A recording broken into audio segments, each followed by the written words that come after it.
កាទឹកភ្នែកខ្ញុំហូរស្រក់មកបន្តអាណិតមនុស្សម្នាក់មានពាក្យចង់សួរតែបានត្រឹមលែង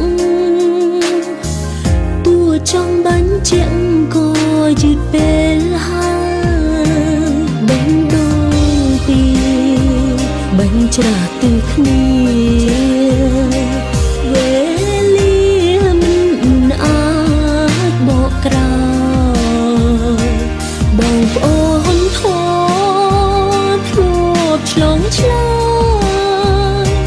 មិនដឹងឡើយមានម្នាក់ខូចចិត្តអាណិតបងធម៌ខំស្រឡាញ់ខ្ញុំតែគាត់មិនព្រមប្រាប់នៃការពិត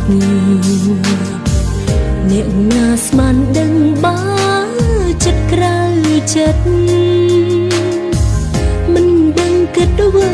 ស្មានតែរាប់អា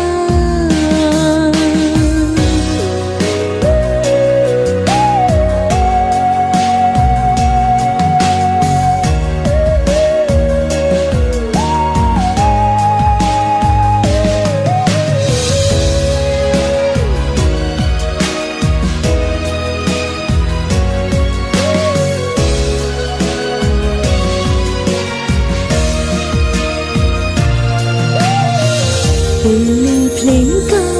ទឹកភ្នែកខ្ញុំហូរស្រក់មកបន្តអាណិតមនុស្សម្នាក់មានពាក្យចង់សួរតែបានត្រឹមលែងតួចង់បញ្ជាក់ក៏យឺតពេលហើយបេះដូងពីបញ្ច្រាស់ទៅគ្នាវេលាមិនអាចបកក្រោយបងប្អូនធម៌ធ្លាប់ឆ្លងឆ្លើយមិនដឹងឡើយមានម្នាក់ខូចចិត្តអាណិតបងធម៌ខំស្រឡាញ់ខ្ញុំតែគាត់មិនព្រមប្រាប់នៃការពិតអ្នកណាស្មានដឹងបើចិត្តក្រៅចិត្តមិនដឹងគិតអ្វីស្មានតែរាប់អាអ្នកណាស្មានដឹងបើចិត្តក្រៅចិត្ត